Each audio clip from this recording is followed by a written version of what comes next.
좀 캠퍼스들한테 좀 설교를 해야 되니까 이제 사랑에 대해서도 좀 보고 또 구절들을 좀 찾아보고 하다가 우리가 좀 알아야 될 것들이 있다. 사랑이라는 게 시간이 지나면 우리가 사랑을 잘 안다고 생각하지만 저는 끊임없이 사랑이라는 건 배워야 된다는 생각이 듭니다. 오늘 여러분들하고 나눌 이야기는 사랑에 대한 이야기지만 우리가 사랑을 얼만큼 배우고 있는지에 대한 이야기입니다. PPT를 좀 그래서 제목은 배우는 사랑이라고 했고요. 골로새서 3장 12절에서 15절. 이거는 이제 캠퍼스에서 저한테 이 내용 구절로 설교를 좀 해달라고 해서 이 구절만 좀 가지고 좀 확장해가지고 여러분들하고 사랑에 대한 이야기들을 해보도록 하겠습니다. 제가 이름은 말하지 않겠지만 명절 전에 몇 분들한테 좀 이렇게 사랑에 대해서 좀 어려워하시는 분들도 있고 또 가족들하고 관계에서 아까 우철 형제도 아버지와의 그 사랑에 대해서 얘기했지만 이게 생각보다 쉽지가 않습니다. 가족을 사랑하는 것도 쉽지가 않고요. 또 제가 아내나 남편, 자녀를 사랑하는 것도 배우지 않으면 이게 쉽지 않습니다.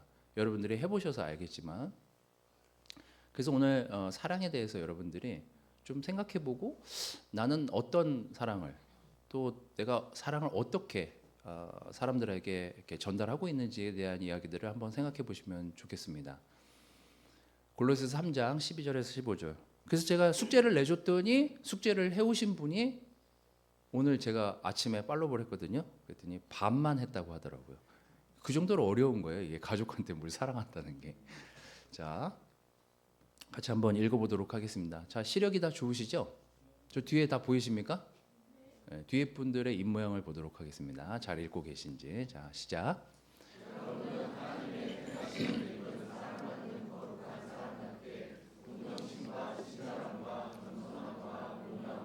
오래 참을 옷 입듯이 입으십시오.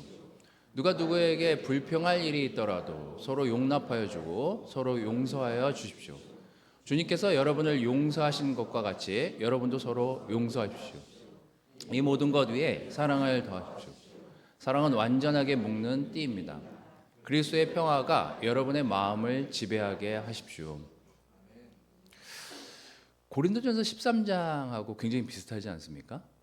사랑에 대한 원리가 그죠? 같은 사람이 썼으니까 그렇겠죠.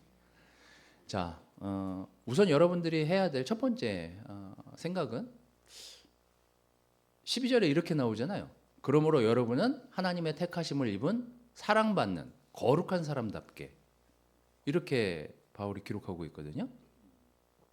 여러분은 하나님의 택하심을 받은 사랑받는 거룩한 사람이란 생각이 드냐는 거죠. 아까 민석 형제가 뭐 이렇게 하나님의 말씀이 이런데 여러분들은 하나님의 이 말씀을 느끼십니까? 이렇게 얘기하잖아요. 똑같은 거죠. 여러분은 하나님한테 하나님 지금 이렇게 바울을 이렇게 단정지어서 얘기하고 있지만 여러분들의 이제 마음의 자세인 거죠. 여러분들은 어떻게 생각하십니까?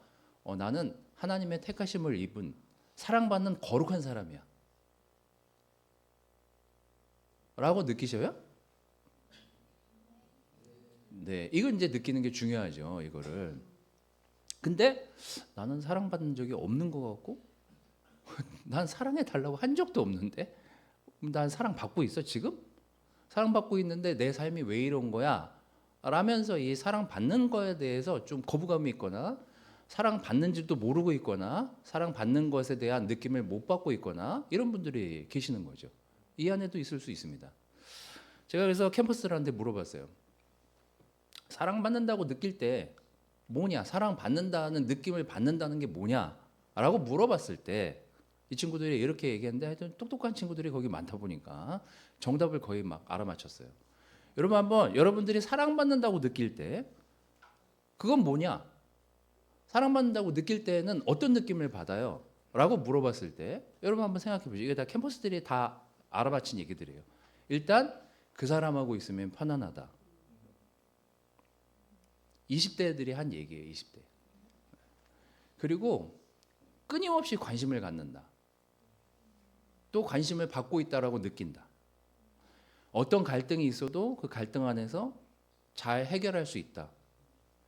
이 세 가지를 가질 수 있었던 것은 마지막에 그 한 자매가 얘기했는데 모든 사랑은 신뢰의 문제다. 맞지 않습니까? 끊임없이 상대에 대해서 의심을 하거나 끊임없이 의구심이 들면 이 사랑하기가 굉장히 힘들고 받는 것도 너무 힘듭니다. 여러분들이 해왔던 사랑을 한번 생각해 보십시오. 자식이 부모를 끊임없이 의심하잖아요. 그럼 자기가 사랑받는다고 느끼기 굉장히 어렵습니다. 아내에 대해서든 남편에 대해서든 어떤 관계에 대해서든 우리가 사랑에 대해서 상대를 의심하기 시작하거나 의심받는다고 생각하면 사랑하기가 무척 힘듭니다. 근데 하나님이 일방적으로 여러분들한테 너희는 사랑받는 사람이야 라고 단정지어서 바울은 얘기해요. 어떻게 느끼죠?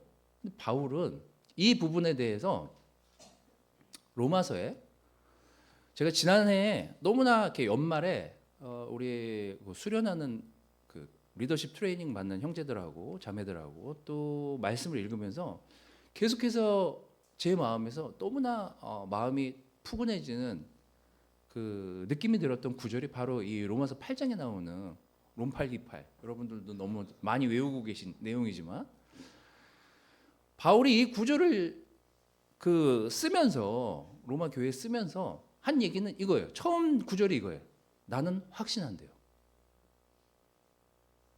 대단하지 않습니까? 이거는 의심의 여지가 없다는 거예요. 영어 성경을 찾아봐도 헬라어 성경을 찾아봐도 모든 성경을 찾아봐도 이 내용은 똑같습니다. 의역을 한 게 아니라 직역을 해도 똑같아요. 바울이 그 당시에 기록을 할 때 나는 확신해요. 하나님한테 사랑받고 있다는 걸 확신해요. 이렇게 시작하거든요. 이 로마서 8장 28절이. 그러면서 이 이야기를 합니다. 죽음도 삶도 천사들도 권세자들도 현재일도 장래일도 능력도 높음도 기쁨도 어떤 일들이 일어나지만 우리 삶에 어떤 상황들이 벌어지지만 그 밖에 어떤 피조물도 우리 주 예수 그리스도 안에 있는 하나님 사랑에서 끊을 수 없다. 이걸 확신한대요. 어떻게 이렇게 확신하냐고요. 우리랑 똑같은 인간인데. 제가 요즘 그 AI 관련된 책들을 보다 보니까요. 2000년 전하고 지금하고 달라진 건 뭐고 바뀐 건 뭐고 또 똑같은 건 뭘까? 이런 것들을 좀 생각하면서 책들을 좀 보고 있는데 안 바뀌는 게 있어요. 2000년이 지나도 그때나 지금이나 상황이 아무리 그때 상황이 급박하고 그때 제가 말씀드리잖아요. 그리스도인이라면 붙잡혀서 죽는 경우들도 굉장히 많은데 그 삶이나 지금의 삶이나 바뀌지 않은 인간의 근본적인 모습들이 있습니다. 그게 바로 사랑에 대한 그때 당시의 사람들의 인식과 지금 우리가 하고 있는 믿는 사람으로서의 사랑에 대한 인식이 매우 비슷하다는 거예요. 우리를 우리 주 예수 그리스도 안에 있는 하나님의 사랑에서 끊을 수 없다라고 확신한 이유가 뭘까? 확신한 이유가 뭘까요?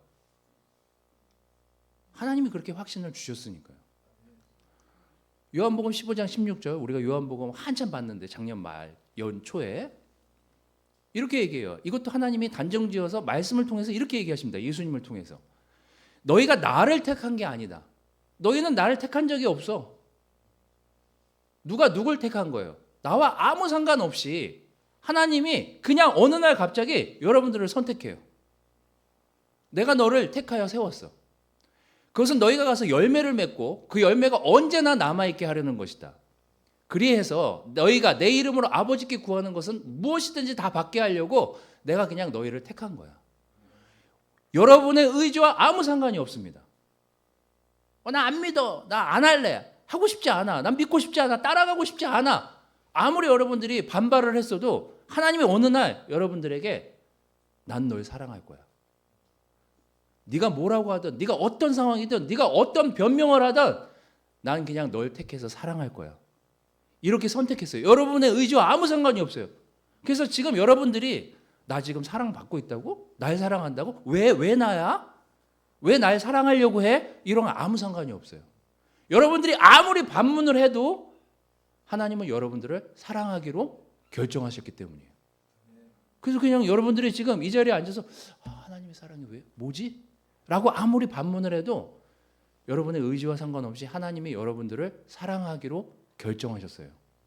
근데 그 결정을 바울은 하나님이 내가 어떤 상황에 처해 있던가와 상관없이 그냥 날 선택하셨구나. 거기에 대한 확신인 거예요. 아까 여러분들이 봤던 그 로마서 8장은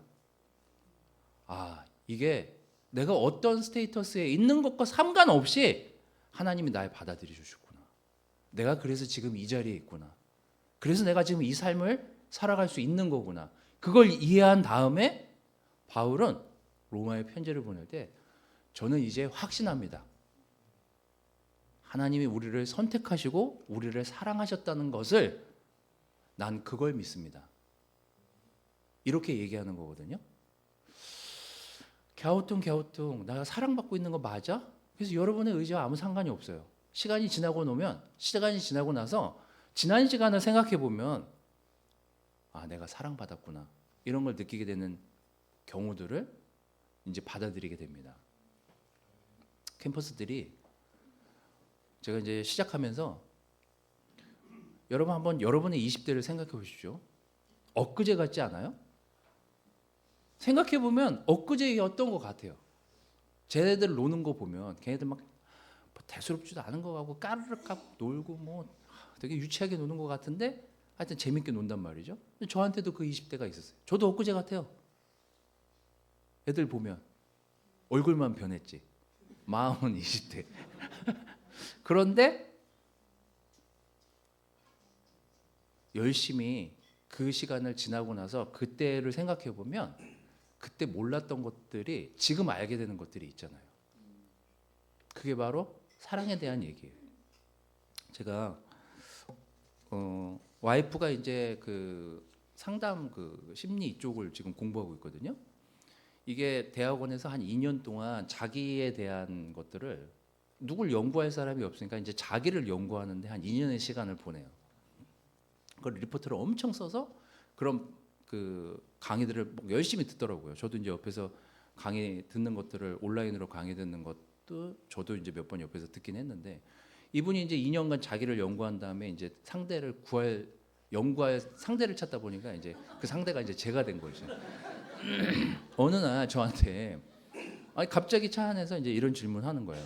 당신은 되게 불행하다고 느낄 만한 어린 시절을 보냈는데 어떻게 그 시절을 지나왔냐? 그러면서 이제 저 어린 시절을 막 캐기 시작하더라고요. 그래서 저도 갑자기 아무 생각이 없다가 그래 내가 그 시간들을 어떻게 지냈지? 초등학교 그 엄마가 부재했던 시간에 되게 슬프고 힘들었을 텐데 그 시간 어떻게 지냈지? 이제 곰곰이 저도 생각을 해봤거든요. 근데 곰곰이 생각해 보니까 초등학교 4학년 때 어머니가 돌아가시고 그 겨울방학과 막 이때가 막 생각이 나는 거예요. 근데 곰곰이 생각해 봤더니 일단 운동을 하고 있었잖아요. 일단 피곤해 몸이. 일단 피곤했고 또 하나 주변에 여러분 참 여기 저 옛날 얘기 자꾸 해서 그렇지만 1988 보면 거기 동네가 그때 당시에는 아파트 같은 게 많이 없고 이렇게 일렬로 집들이 있었고 애들이 쏟아져 나와서 놀던 때잖아요. 이 동네에서. 근데 이제 그때 이제 제가 막 슬프고 힘들고 이랬었을 걸 이제 그 동네 형들이나 친구들이 알았을 테니까 끊임없이 저를 불러내 가지고 진짜 피곤할 정도로 놀다가 들어왔어요. 그러니까 이게 슬플 새가 없었던 것 같아요. 거기다가 엄마의 부재를 좀 늦출 수 있었던 것 중에 하나는 주변의 어머니들이에요. 그 자식들한테 막 욕을 하고 막 그러면서 저한테도 똑같이 욕을 하시거든요. 야 이 자식아 이놈의 자식이야 뭐 이렇게 하면서 그러면서 밥 먹으러 와라. 뭐 반찬 너 이거 가져가가지고 형제들이랑 나눠 먹어라. 그래갖고 동네에서 제 슬픔을 감액시켜 준 거죠. 감액. 엄청 슬픔의 시간이 있을 턱이 없을 시간을 보냈거든요. 그 시간이 되게 중요했구나. 그게 뭐냐면 믿지 않는 사람도 그 정도인데 여러분 생각해 보십시오. 여러분은 사랑받고 있다라는 걸 느끼지 못하지만 하나님이 여러분들을 택하시고 지금까지 여러분들을 인도하시면서 사랑을 줬대요. 대단한 거거든요. 우리는 사랑받는 존재로 지금까지 살았던 거예요. 세상이 여러분들을 어떻게 평가하든 이 안에서 여러분들은 사랑받고 있다라는 안정감 속에 있어야 정상인 거예요, 사실은. 바울은 그걸 알았습니다. 난 사랑받고 있구나. 내가 어떤 상황에 처해 있든 하나님은 나를 놓지 않으시겠구나. 난 사랑받고 있구나. 이게 되게 중요한 겁니다. 그래야 사랑할 수 있어요. 그래야 이 13절, 14절이 가능합니다. 이제 내가 이 느낌을 받았어요. 내가 바울이 그러잖아요. 나는 확신한다고. 그래서 내가 어떤 상황에 놓여 있든 그게 슬픔이든 기쁨이든 나한테 어떤 일들이 벌어지든 난 누군가에게 이렇게 할 수 있어. 그게 자기가 확신하고 느꼈기 때문에 이걸 가능하게 하거든요. 이게 이거예요. 13절, 14절. 동정심이 생기고 친절함, 겸손함, 온유함, 오래 참음 이걸 옷 입듯이 입으래요. 누가 누구에게 불평할 일이 있더라도 서로 용납하여 주고 서로 용서하여 주십시오. 저는 우리가 사랑받고 있다라고 느낄 때 사랑할 수 있거든요. 내가 사랑이 충만하다라고 느끼면 남에게 베풀게 됩니다. 이제 내 사랑으로 남에게 퍼줄 수 있는 상황이 돼요. 제가 이제 호프를 좋아하는 이유 중에 하나도 여러분들의 자녀가 저는 꼭 가난한 나라에 가서 봉사활동을 한 번씩 하거나 가난한 곳에 가서 봉사활동을 한 번씩 해보길 바래요.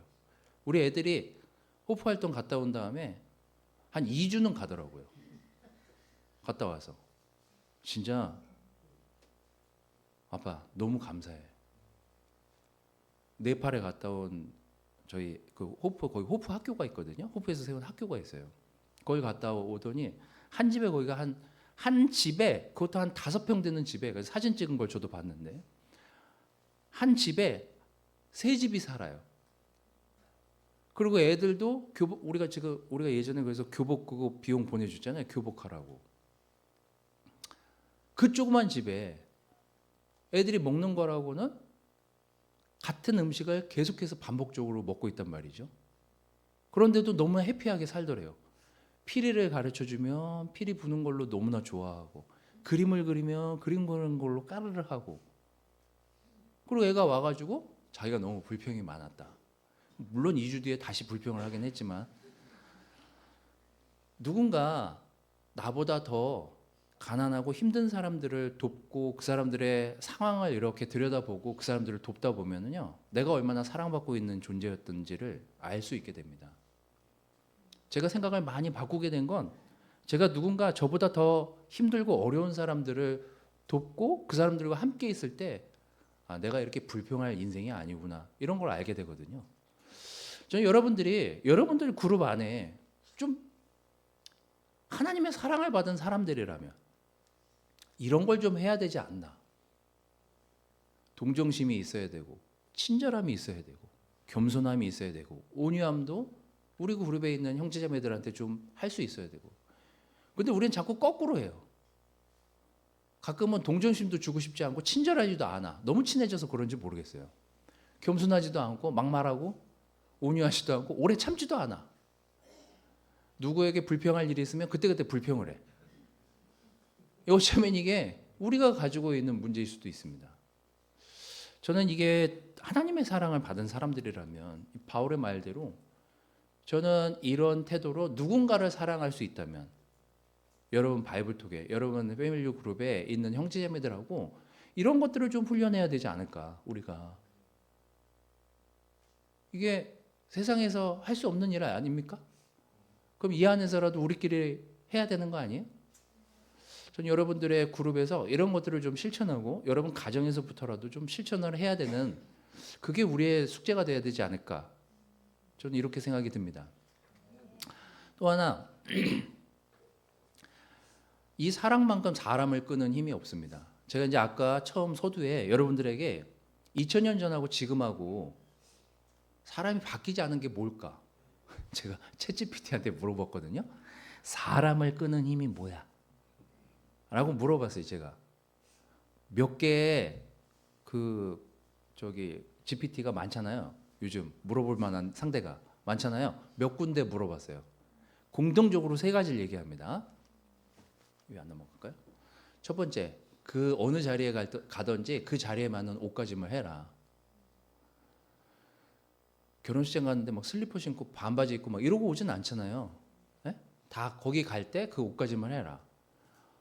말을 다르게 해라. 여러분의 언어가 곧 여러분의 삶을 나타낸다. 뭐 이런 거예요.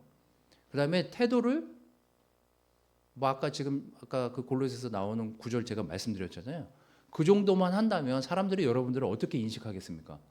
아, 참 사람이 되게 덕이 있어 보이고 사람이 참 괜찮네. 참 사람 따뜻하네. 이런 느낌 받는다는 거예요. 근데 이게 제가 그 요즘 재밌게 읽고 있는 책들 중에 1세기 그리스도인들은 어떻게 그 큰 로마를 변화시켰을까 이거에 대한 내용이거든요. 그 유대인이 쓴 책이에요. 그 책에 보면 1세기의 이 그리스도인들이 어떻게 그 지배받고 있던 자기가 지배를 당하고 있던 그 로마에 있는 사람들을 어떻게 변화시켰을까에 대한 내용에 이 내용이 나와요. 하루 종일 노동을 하고 하루 종일 고생을 하고 하루 종일 노예가 많았거든요. 지배계층이었으니까 아니 피지배계층이었으니까 거의 대부분 노예였어요. 그때 당시에 소수의 크리스찬들이. 근데 주인들이 볼 때는 정말 이상한 거예요. 이 사람들이 하는 짓들이. 그래서 가만히 이제 궁금해하다가 종들을 불러서 그때 당시에 이제 기록들을 보면 종들을 불러다가 물어보는 거예요. 너 도대체 어디 가니? 너 도대체 뭐 하니? 너 도대체 만난 사람이 누구니? 이걸 너무나 궁금해했다는 거예요. 주인들이. 왜냐하면 같은 옷을 매일매일 입는데 이 종들은 어디를 갈 때만 그 옷을 다시 빨더라는 거예요. 털고. 그리고 어딜 가. 저놈이 도대체 어딜 가지? 주인이 너무 궁금했는데 여러분들이 읽은 내용을 보면 주인을 예수님께 대하듯 하라고 제가 그 말씀도 읽어드렸잖아요. 예수님 대하듯이 한 거예요. 주인들한테. 쟤는 똑같이 종들하고 잠도 비슷하게 자는 것 같고 비슷하게 종들이랑 같은 생활을 하는 것 같은데 말하는 게 달라. 너무나 주인을 깍듯이 섬기고 피곤할 텐데 시키는 건 뭐든지 하려고 하고 적극적이야. 여러분들이 주인이라고 생각해 보세요. 아니, 그런 종들이 이상하지 않겠냐고요. 똑같은 종인데 똑같은 일을 줬는데 남다르게 열심히 그 일을 하려고 해. 그러면서 주인님 또 시키실 거 없어요? 또 제게 바라시는 건 없어요? 제가 더 할 일은 없나요? 이러고 막 종이 여러분들한테 와가지고 계속 그렇게 얘기한다고 생각해 보세요. 이놈 뭐지? 자꾸 궁금해져가지고 이들의 태도를 보면서 바뀐 거예요. 주인들이. 야, 내 진짜 궁금해서 그러는데 너 가는데 나 좀 데리고 가봐. 이래가지고 주인들이 엄청 세례를 받아요. 그리고 여러분들이 읽는 신약 성경에 나오는 대부분의 고관 대작들의 크리스찬들은 다 그래서 크리스찬들이 돼요. 자기 종들을 보고 이 대단한데 얘네들? 아니 진짜 이걸 믿는다고? 진짜 이걸 믿고 이렇게 산다고? 예수님에 대한 생각들이 궁금증이 증폭되면서 그 종들의 삶을 보면서 주인들이 배워요. 그리고 그 삶을 살아내려고 결정하고 주인들도 종들을 깍듯이 대하기 시작합니다. 그게 여기 나와 있는 구절들이에요. 사도행전 15장 8절, 로마서 8장 27절, 고린도전서 제가 다 읽어드리지는 못하겠습니다만 몇 개의 구절만. 사도행전 15장 8절, 사람의 마음을 아시는 하나님은 우리에게와 마찬가지로 이방인들에게도 성경을 주셔서 그들을 인정하셨습니다. 로마서 8장 27절 뭐라고 부르는 거죠? 우리를 사랑하시는 그리스도를 통해 우리는 이 모든 것을 거뜬히 이깁니다. 고린도전서 4장 5절, 주님이 오시면 어둠 속에 감추어진 것을 밝혀내고 사람들의 마음속의 생각을 드러내실 것입니다. 누가복음 6장 15절, 하나님께서는 너희의 마음을 아신다. 사람에게 존경받는 것은 하나님께 미움을 받는 것이다. 에베소서 3장 16절 17절, 믿음으로 그리스도께서 여러분 마음에 계시길 기도합니다. 여러분이 사랑의 뿌리를 받고 라는 구절입니다. 여러분들 이 내용을 보시면 성경이 주로 얘기하는 게 뭐에 대한 얘기예요? 마음에 대한 얘기예요. 그래서 여러분들이 어떤 구조를 읽으면 마음이 흔들리고 찔리는 이유가 거기 있는 거예요. 그래서 내가 레슨하고 났더니 반응이 희성이었거든요. 희성이가 올라가가지고 너무 찔렸다는 거예요. 음식하는데 너무 힘들었대요. 설거지하고. 그걸 다 설거지를 하려니. 그 한 30명 몇 명 분을 그 몇 명이 하려니 얼마나 힘들었겠어요. 근데 그런 거죠. 어떤 성경을 읽었을 때 마음이 흔들리거나 찔리고 갈등하는 이유는 당연한 거예요. 왜냐하면 성경이 마음을 훈련시키고 있거든요. 마음에 대한 얘기예요. 그래서 성경을 읽을 때 읽고 나면 마음이 흔들리는 이유가 거기 있습니다. 우리가 빌레몬서 신약의 요 한 장만 요 내용만 읽고 마치도록 하겠습니다. 빌레몬서 1장 13절, 14절, 16절 말씀 제가 가져왔는데 이게 신약 성경에 제일 짧은 한 장밖에 없어요. 근데 되게 중요한 내용이 여기 담겨 있습니다. 바울이 빌레몬에게 편지를 보내요. 그 편지가 뭐냐면 야, 네 종이 도망가가지고 내 옆으로 와가지고 내 옆에서 크리스찬이 됐어. 그 종을 이렇게 대해줬으면 좋겠어 라고 빌레몬에게 편지를 보낸 내용이에요. 그때 당시에 이게 가능한 일이야? 이게 있을 수 있는 일이야? 라는 생각이 들 정도의 글입니다. 사실 빌레몬은 주인이에요. 오네시모는 종이었어요. 그 종에 대한 이야기를 바울이 편지를 보내면서 이렇게 얘기합니다. 나는 그를 내 곁에 두고 내가 복음을 위하여 갇혀 있는 동안에 그대를 대신해서 나에게 시중들게 하고 싶었으나 그대의 승낙이 없이는 아무것도 하고 싶지 않았습니다. 나는 그대가 선한 일을 마지못해서 하지 않고 자진해서 하기를 원하기 때문입니다. 이제부터 그는 종으로서가 아니라 종 이상으로 곧 사랑받는 형제로 그대의 곁에 있을 것입니다. 여러분 이게 그 당시에 가능한 일이기나 합니까? 종은 자산이었어요. 아무렇게나 처분할 수 있는 존재였다고요. 근데 그를 그리스도인으로 받아들여 달라는 편지였어요. 이 당시 문화에서 있을 수 없을 만한 편지를 바울이 빌레몬에게 편지를 보낸 거예요. 여러분 한번 우리가 하고 있는 사랑이 얼마나 깊고 확신에 처해야 되는 사랑인지에 대한 생각들을 오늘 다시금 여러분 삶을 돌아보시면서 해보시기를 바라겠습니다. 저는 우리가 사랑받고 있다라는 그 충만함이 여러분 안에 자리 잡길 원해요. 사랑받는 사람이 사랑할 수 있다잖아요. 이미 여러분은 하나님에게 충분히 용서받고 충분히 사랑받고 있었던 존재였습니다. 그 사랑을 받고 느낀 사람만이 그 사랑을 할 수 있는 거예요.